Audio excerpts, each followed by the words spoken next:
Hello and welcome to the 18th chapter. So this is the 18th live stream this past month, and it's been a long time coming, but we still have about 8 more chapters after this to do. So 8 more live streams for the rest of this month.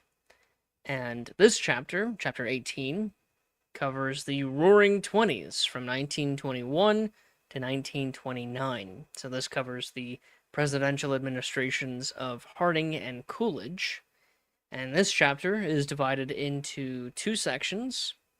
The first is called Return to Normalcy, 1921 to 1923. This is the Harding administration. And then the next section is called Keep Cool, 1923 to 1929. And this covers the Coolidge administration. And so let's get right into it.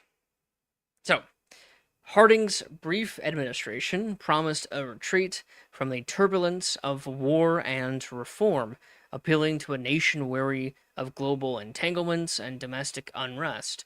That promise masked profound contradictions, as the federal government embraced restrictive immigration through the Emergency Quota Act, while racial violence continued unabated, exemplified by the Tulsa Race Massacre and the destruction of Rosewood. Abroad, the United States did not withdraw from the world affairs so much as redefine its role, participating in landmark diplomatic efforts such as the Five-Power Treaty that signaled a new commitment to international stability without formal alliances. Meanwhile, corruption at the highest levels of government erupted in scandals like Teapot Dome, shattering public trust and exposing the darker side of laissez-faire governance. Harding's sudden death in 1923 closed an administration caught between nostalgia for pre-war normalcy and the unmistakable reality of a nation permanently altered by global power, racial conflict, and modern mass politics.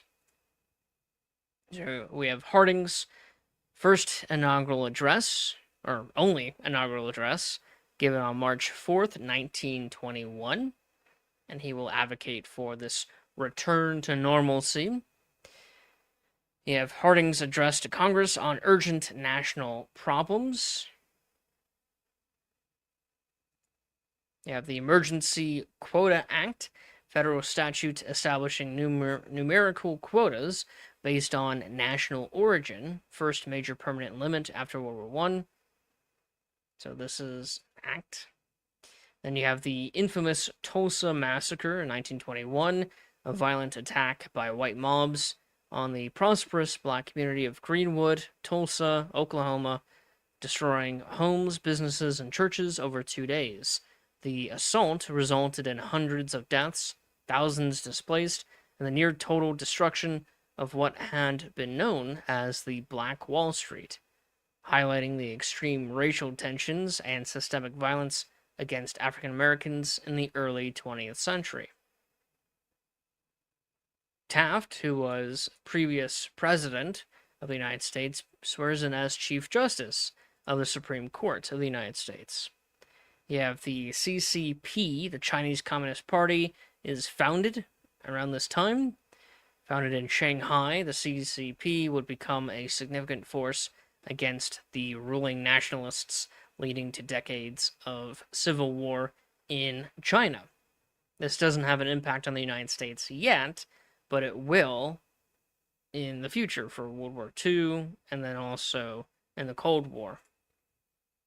At the Washington Naval Conference, major naval powers agreed to limit naval construction and prevent an arms race. Japan accepted an inferior naval ratio, causing resentment among nationalists in Japan.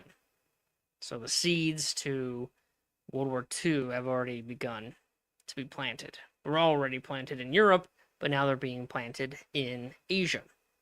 If Harding's 1921 State of the Union, we have the Five-Power Treaty, multilateral naval limitation treaties negotiated at the Washington Naval Conference.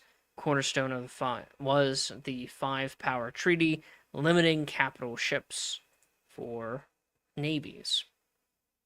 At least of the five naval powers, of the World.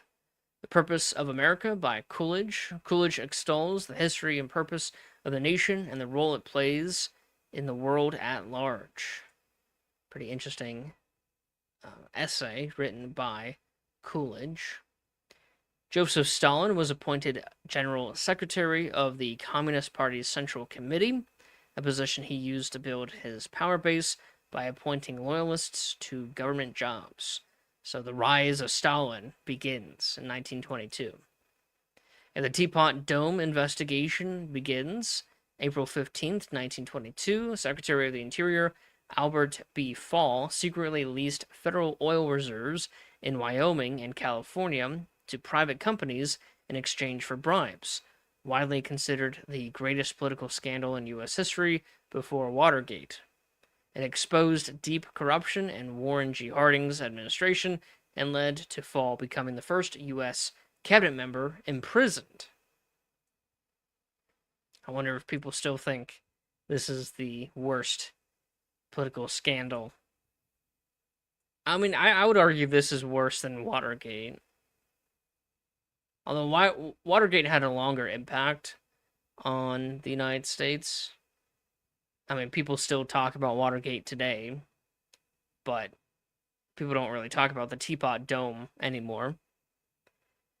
You have the Treaty of Rapallo between the German Reich and the Soviet Union, under which both renounced all territorial and financial claims against each other and opened friendly diplomatic relations.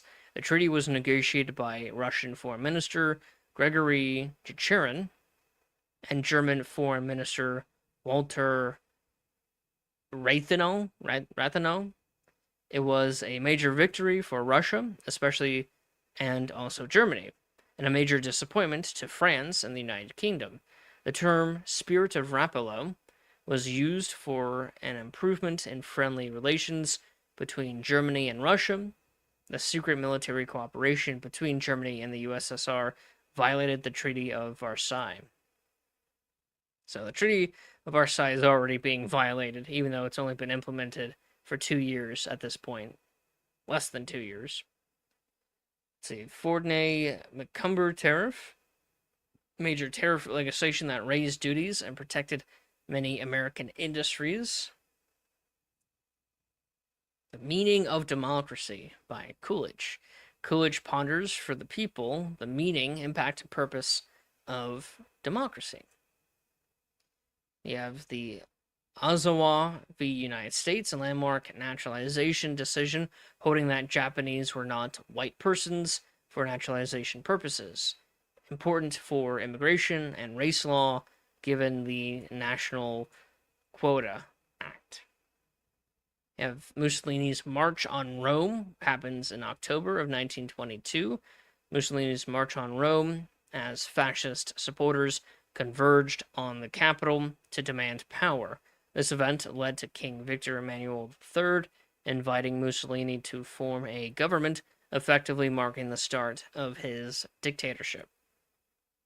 Harding's 1922 State of the Union, Pennsylvania Coal Company v. Mahon, Supreme Court decision, of the Rosewood Massacre, a lynching over an accusation of rape turned into a shootout, and the burning of the town of Rosewood, Florida. Another race conflict. France starts its occupation of the Ruhr.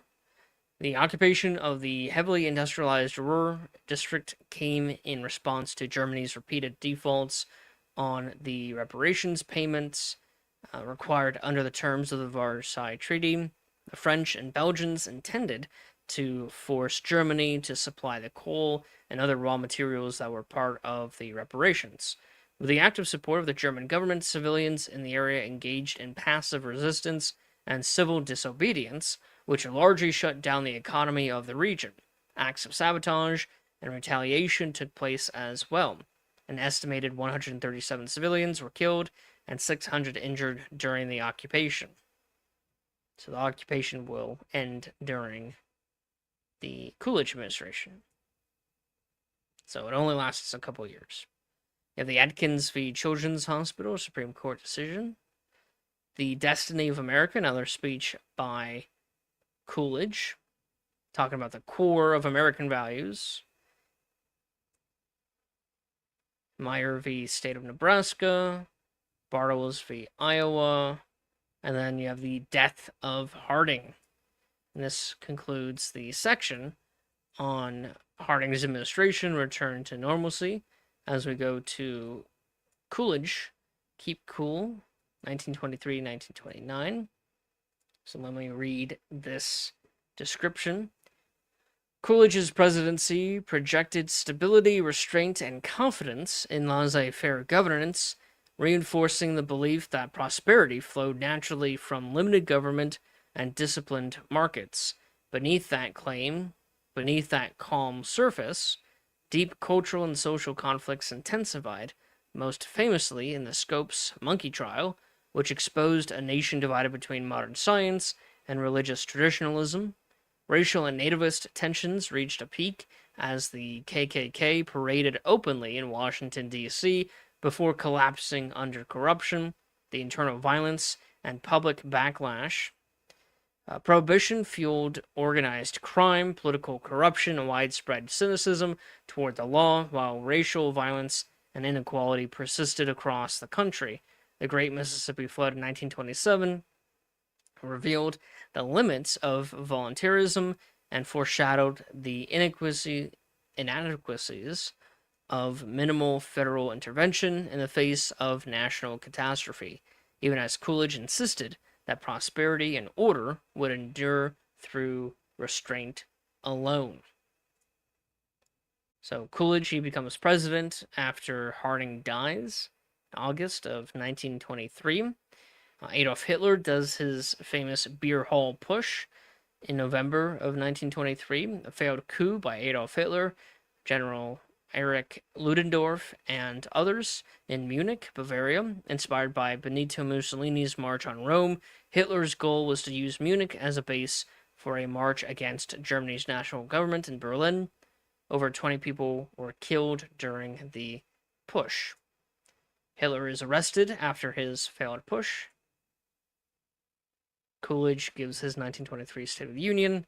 The USSR is formed, uniting the Russian SFSR, the Transcaucasian SFSR, the Ukrainian SSR, and the Belarusian SSR into a single federal state.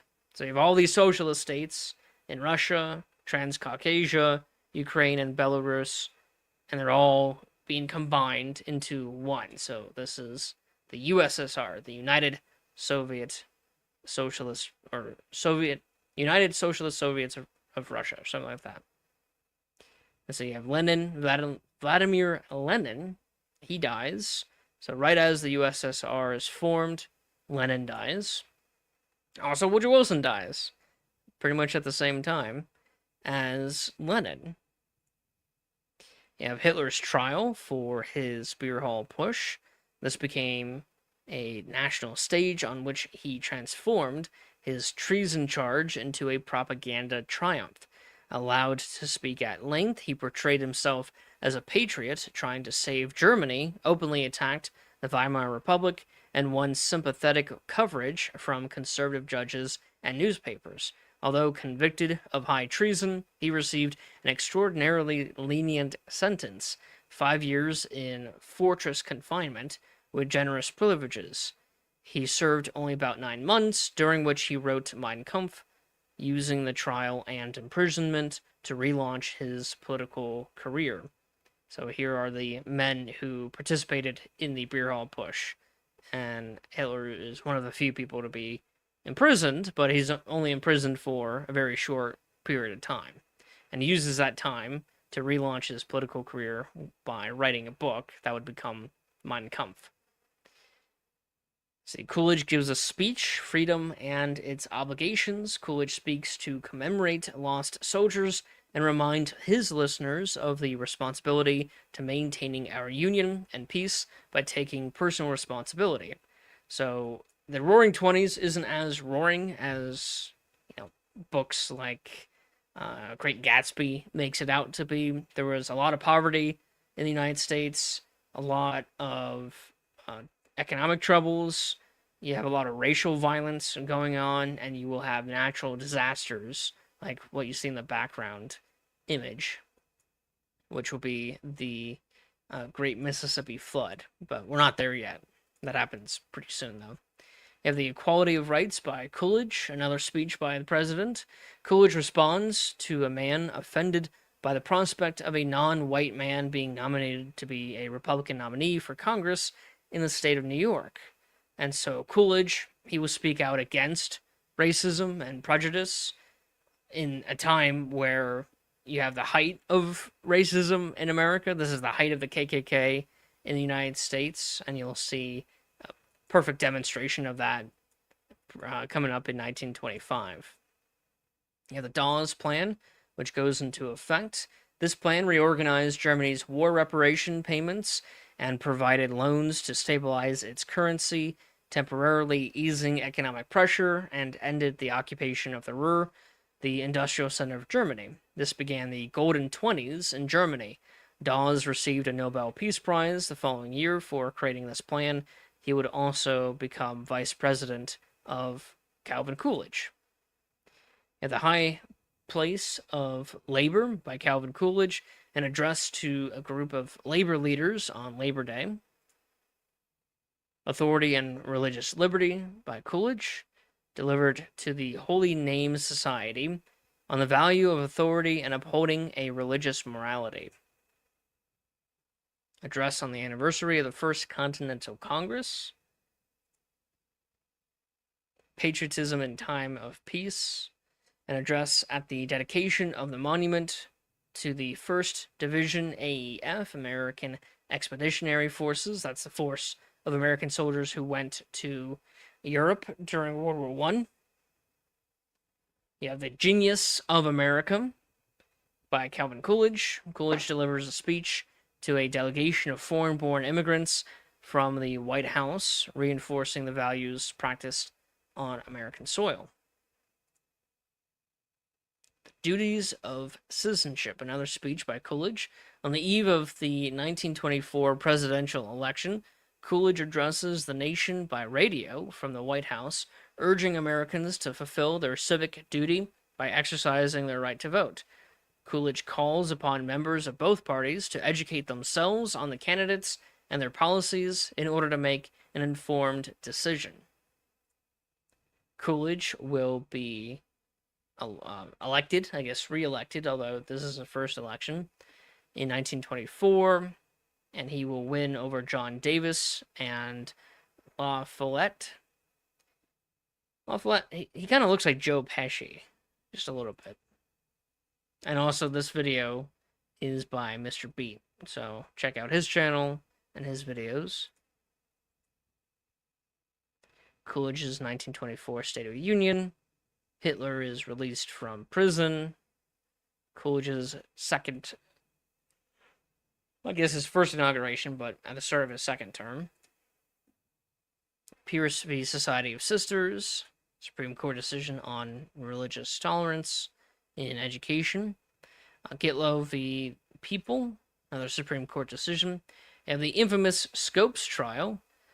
The Scopes trial in Dayton, Tennessee, tested the legality of teaching evolution in public schools after teacher John T. Scopes was charged with violating the Butler Act. The case, argued by William Jennings Bryan for the prosecution and Clarence Darrow for the defense, drew national attention as a clash between science and religion, ending with Scopes' conviction and a $100 fine. During the Scopes trial, you had the publication of Mein Kampf by Adolf Hitler. While in prison for his beer hall push to coup the government in Munich, Bavaria, he wrote an autobiography and political manifesto called Mein Kampf. Volume 1 of the first edition was published on this date. Volume 2 was published later, and there have been many editions and translations made. So this is an image of the first volume of the first edition. And during this time, you have an infamous KKK rally in D.C. This is the largest KKK rally in American history, happened in 1925, and an estimated 40,000 KKK members marched down Pennsylvania Avenue, one of the greatest demonstrations the city has ever known, promoting their nativist white supremacist ideology of 100% Americanism and opposition to African Americans, Catholics, Jews, and immigrants. Although intended as a show of strength, the rally marked the climax of Klan visibility in D.C., rising public backlash and internal scandals soon after led to such mass demonstrations ceasing in the capital. The Ruhr occupation ends, so the French leave Western Germany. You have the Locarno Conference, and let's see if I have Mussolini. I thought it was, yeah, he's right here. Mussolini is at this Locarno Treaty. Negotiated amongst Germany, France, Great Britain, Belgium, Italy, Poland, and Czechoslovakia in late 1925. The main treaty, the 5 Western European nations pledged to guarantee the inviolability of the borders between Germany and France and Germany and Belgium, as defined in the Treaty of Versailles. They also promised to observe the demilitarization zone of the German Rhineland and to resolve differences peacefully under the auspices of the League of Nations.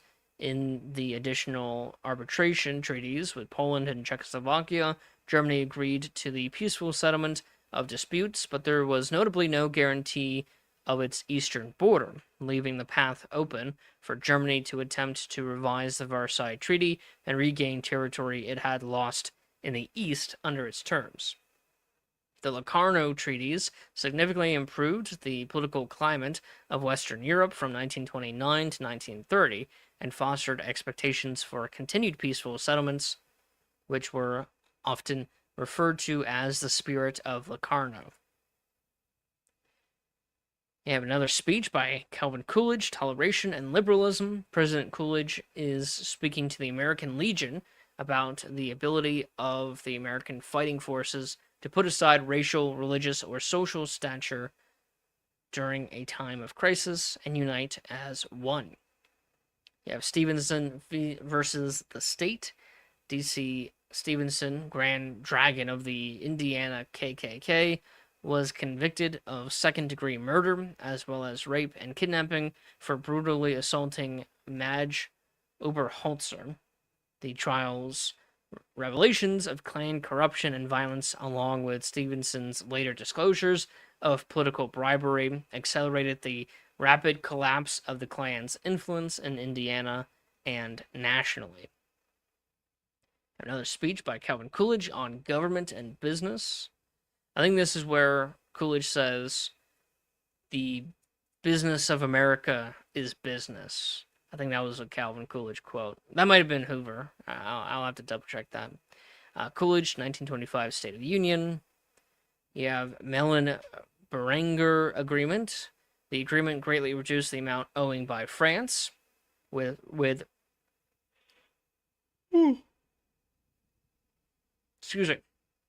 relatively easy payment terms. However, it was deeply unpopular in France, whose people felt that the United States should waive the debt in light of the huge losses of life and material damage that France had suffered, or at least link payments to reparations from Germany. Ratification by the French Parliament was delayed until 1929. The Great Depression soon began after. In the end, little of the debt was repaid. Now you have the Great Mississippi Flood, a flood that lasts over a year, where months of heavy rainfall starting in the summer of 1926 caused the Great Mississippi Flood, when levee failures overwhelmed the river system and left large areas inundated for months, displacing over 600,000 people and killing at least 500. The federal government and Red Cross organized massive relief efforts, but the disaster's scale led to the Flood Control Act of 1928, giving the Army Corps of Engineers expanded authority to build stronger levees and floodways. You have the inspiration of the Declaration, a speech by Calvin Coolidge celebrating the 150th anniversary of the signing of the Declaration of Independence. So this was 100 years ago, the speech by Calvin Coolidge, 150 years after the Declaration of Independence. Germany is finally admitted into the League of Nations on September 8th, 1926. And you have the last of the major KKK rallies in D.C. This had approximately 30,000, 10,000 less than the previous year. Klan members paraded down Pennsylvania Avenue in Washington, D.C., promoting nativist, white supremacist messaging, including slogans like 100% Americanism and opposition to immigrants, Jews, Catholics, and Black Americans. The rally failed to match the 1925 gathering scale, and mounting internal scandals, especially the recent revelation of violent crimes and corruption among Klan leadership, undermined public support, making it the last major Klan rally held in the capital. So now the Klan will be going downhill in popularity, which is a good thing. So the height of the KKK was 1925, and now it's going away, even though they never disappeared entirely, sadly. See, Coolidge's 1926 State of the Union, December 7th. You have Buck v. Bell, a Supreme Court decision about eugenics, and I have this video here by Mr. Beat. I have all of his Supreme Court briefs videos on the timeline and election videos, so check out his channel and watch this video and subscribe to him if you think you like his content. We have President Coolidge commutes Marcus Garvey's sentence. A stipulation of the commutation is that Marcus Garvey is to be deported. So Marcus Garvey is a black civil rights leader during the 1920s. He gets arrested, and although Coolidge will commute his sentence, Marcus Garvey would have to be deported. He wasn't born American, so he wasn't an American citizen. Coolidge's 1927 State of the Union address. You have the address before the Pan American Conference by Calvin Coolidge, speech reiterating the good of having faith in people and the importance of maintaining good principles for the people in order to keep that faith. Address to the Society of the Daughters of the American Revolution by Calvin Coolidge, speech to the Society of the Daughters of the American Revolution in Washington, D.C., commending their effort, progress, and dedication to constitutionalism, federalism, and liberty. Address at Gettysburg Battlefield by Calvin Coolidge, commemorating lives lost and paying tribute to the grand sacrifice made on the Gettysburg field, calling for the effort of the people to defend their country in honor of lost soldiers. So a lot of people say that Calvin Coolidge was like Silent Cal, or, saying that he was quiet. He gave a lot of speeches.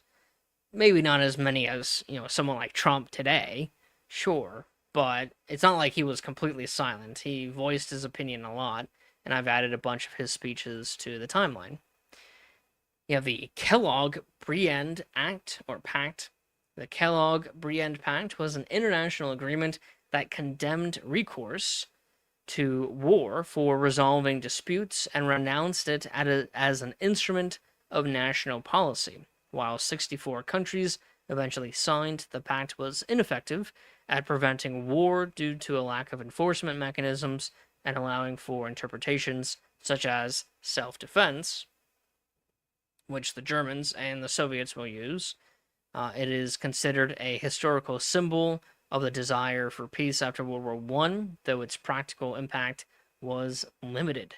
So, for example, Germany under Hitler will call the war that we call World War II, they will call the war the defensive war, while they're on the offensive against Poland and Germany, or against Russia and other European countries, France, Belgium, England. So it's a offensive defensive war. The USSR implements the first 5-year plan under Stalin. So the USSR's first 5-year plan launched a crash program of forced industrialization and agricultural collectivization aimed at transforming a predominantly peasant society into a modern industrial economy. The state poured enormous resources into heavy industry, steel, coal, machinery, while coercive collectivization dismantled traditional rural life, triggering famine, mass deportations, and widespread resistance. Around 6 to 9 million people died, with over half coming from Ukraine, and the second largest population affected being Kazakhstan. In Ukraine, this famine would be called the Holodomor Massacre or genocide. Let's see.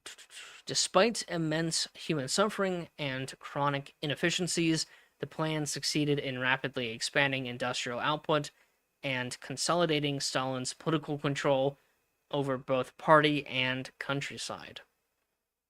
You have Hoover's infamous rugged individualism speech. So, rugged individualism will be one of Hoover's slogans. You have the election of Hoover. He wins over Al Smith. Coolidge's 1928 State of the Union. You have the St. Valentine's Day Massacre, and I have an image of that massacre if you want to check it out. I'm not sure how YouTube will appreciate such an image, so I'm not going to show it on this live stream. But if you're interested, you can go to my website and look up all these images. Some of it is probably not appropriate for YouTube. Let's see, commencement address at George Washington University by Calvin Coolidge. In this speech, Calvin Coolidge delivers his last formal address as president and imparts his wisdom to the graduates of George Washington University. So at this time, the practice or tradition of a farewell address has not been made yet. That won't start until Truman, after World War II. And so most presidents would just give a regular speech and use that as their farewell address. Some presidents would use their last State of the Union address as their farewell address. But it wasn't a tradition for every president to give a farewell address until Truman.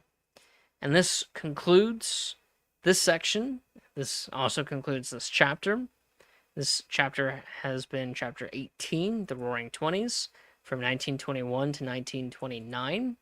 So if you're interested in looking at this website and these resources, you can go to www.tarpeia.us. Tarpeia is spelled TARPEIA.us. We are an educational nonprofit, a 501c3, so all donations are tax deductible.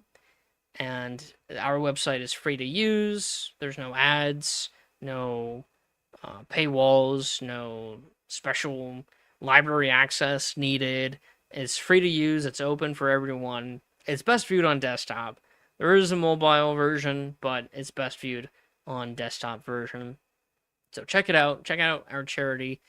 We are platinum transparency graded on Candid. So if you're into funding charities, you can look us up on Candid, or you can email me at mark@tarpeia.us. Tarpeia is TARPEIA.us, Mark with a K. And I'll give you information like our EIN, which is also on our website at the bottom of the page here. And so, yeah, check out our website. If you like the work that we do, feel free to donate. And I hope to see you tomorrow for tomorrow's live stream. We're covering chapter 19, which is going to cover the Great Depression. Ooh, nice. All right. Well, have a nice day, and hopefully I'll see you tomorrow. Bye-bye.